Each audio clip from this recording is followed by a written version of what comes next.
G'day and welcome to another episode of Cuppa with a Jesuit. I'm Father Robin Koning, the Provincial Assistant for Vocations for the Australian Jesuit Province. Father Robin, I'm Julian Butler, a Jesuit in formation. And Father Robin and I are joined today by Matthew Pinson. Matthew, welcome. Thank you, great to be here. Matthew, you're also a Jesuit in training for priesthood and nearly at the end of a couple of pastoral years. Would you tell us a little bit about where you are at the moment and what your pastoral placements have been? Yes, at the moment I'm in an Aboriginal community called Wadeye, which is in the northwestern part of the Northern Territory. And so I'm here for around about 6 months. And my superior, Frank Brennan, sent me here and he said, well, don't make a particular plan in advance. Just turn up to the town and see what can eventuate. And that was a really fruitful way of doing it for me because it meant that I could just take advantage of whatever was going on. So when I first arrived, it was just the time that COVID first came into the community. So I spent a few weeks volunteering with the COVID testing team. And at first, for people who were coming to the clinic to get tested and then moving out into the community to test people who were vulnerable or to do some simple welfare checks on people who had COVID.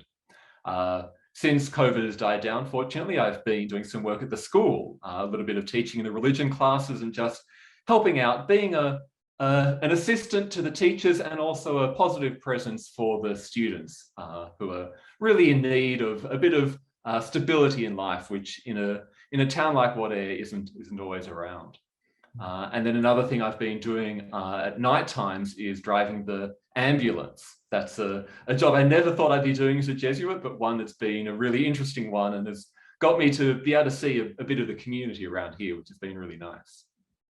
Matthew, you mentioned that you'd gone to Wadeye in part of the suggestion of your superior, Father Frank Brennan, who's the rector at Newman College. You were there at Newman for a couple of years of this Regency period, as we call it, this pastoral time. What was that experience like working with young people in a university college setting? Well, that was somewhere I felt very much at home. I spent a long time at universities and also working with young people in one way or another. So I felt it was really a place that I do feel called as a Jesuit, and I could see myself spending a lot of time in that kind of context in the future, perhaps. And what I find is really important is being an accompanying and listening presence. That it's not my job to necessarily be a teacher, although I did teach a bit of physics, or to tell the students what things are like, or necessarily be sharing my own views and own experiences, but be there, be someone beside them, because university can be a bit of a stressful time. It's a time of transitions.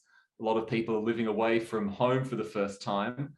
And also people are coming to realize they need to be the ones making the decisions. People are asking questions like, well, what is important in my life? And so I wanted to be someone who can be beside them as I ask those kinds of questions and suggest my own answers, suggest what is important to think about. Well, what really does matter to me? What is important? What goes towards making fulfilling life? And so offering some of our Jesuit experience into that, and particularly our encounter with Jesus and why that relationship with Jesus has been the foundation of my own life and what's important to me.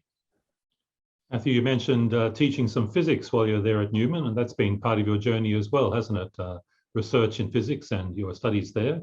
Could you share a bit about that side of your journey before you joined the Jesuits and continuing in some way? Yeah, very much so.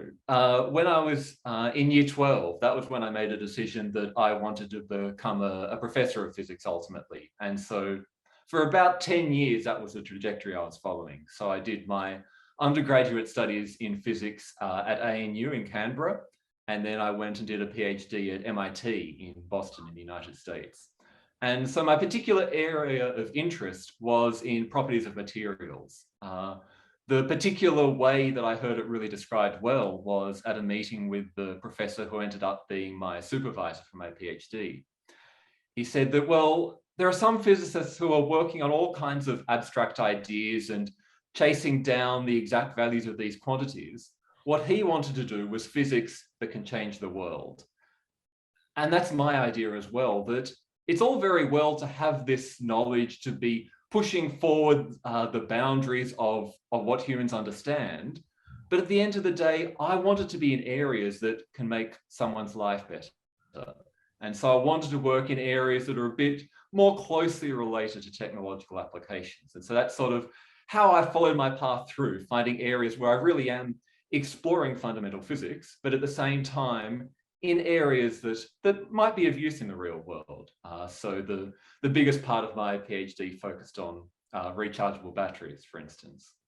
And another really important thing about that time was the friendships built. So both within the physics PhD community and also the Catholic community at MIT, I found that people were really passionate about making the world a better place and really engaging with the important questions of life. And those communities were a real inspiration to me as I began to see where my life was taking me.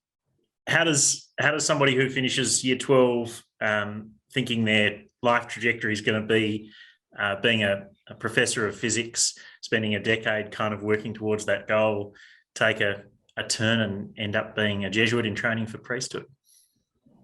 Well, for me in particular, it happened in the last year of my PhD. And so that was the point where I was applying for postdoctoral positions. And the job market is pretty competitive, and I'd sent out a lot of job applications and had received a couple of rejections and a lot of no response at all. So I was getting a bit disappointed. And then one particular day, I found I couldn't concentrate on work or on anything really. So I went for a bit of a walk to clear my head. And this was February in Boston, so it was pretty cold. So I decided, well, I'll go into a mall, maybe go into a bookshop to warm up for a bit. But then I realized, well, actually, this this mall has a chapel in it as well. So instead of going to the bookshop, I went to the chapel, and I was there praying in front of the crucifix of San Damiano, which is famous for being the one where Jesus spoke to St. Francis and asked him to rebuild the church. And so I was looking at that crucifix and saw something that had been pointed out to me on a mission experience a long, long time before that, which is that there's a rooster, and the rooster is really tiny. On a meter high crucifix, it's only 1 or 2 centimeters big. And so the rooster, of course, representing Peter's denials, you'll deny me 3 times before the cock crows, but showing that although sin is real in the world, God's love for us is so overwhelmingly greater than sin and the effects of sin. And it just really struck me that this is good news. I want to share this kind of good news with those around me. And no matter how much I love physics and enjoy physics and would be very happy to keep doing physics, it wasn't enough for me to base my life on. I wanted to base my life on the good news that Jesus has shown us God's overwhelming love. And at first I thought, well, I can do this in my work as a physicist, eventually a physics professor, and I certainly could have, and that's where I saw my life going. But I thought, well, what I'm looking for is just more of the day-to-day. Well, where can I serve God a bit more today and tomorrow? And at that time, a friend came to the community and said he was running an enterprise called the Back Bay Mobile Soup Kitchen, which was just him and a few friends who he brought together who would go out and give sandwiches and socks to the homeless people in the area and have a conversation with them. And he invited us to join him on that. And one day I was praying in the church where we met. I just really felt this call to look at becoming a priest, in particular at supporting other people who were like me, seeking to work out, well, how can I serve God in my everyday life, in what I feel called to do in my job, in my family life, just in the day-to-day, how can I serve God? That I felt like, well, I can not just do that myself, but I also want to support others. And so that led me ultimately to applying to the Jesuits and to joining. Matthew, now you are a Jesuit, and as you said, you've done a bit of teaching of physics at Newman College there.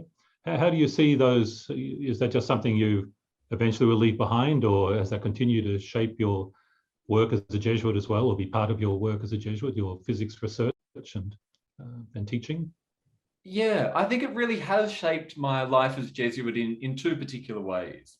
One of them is, well, what is it that physicists really value? And one of the values that we hold and we need to hold in our work is consistency and coherence. That if we have a couple of different ideas, they need to be able to fit together. Otherwise, we can't hold both of those ideas. And so that's something that I really bring to my understanding of God as well, and try to explore these questions. Okay, well, what are the different things people are saying about God, or that I might be feeling or trying to understand about God? How do they fit together? And so to try to draw together some different influences, for instance, to draw from the scripture and the tradition of the church, and also my own experience, and not to let those all be isolated things that I learn about God, but really try to understand how can they fit together? How can each one of them deepen the others, so that the scripture, for instance, isn't removed out there, but it really speaks to my heart. And likewise,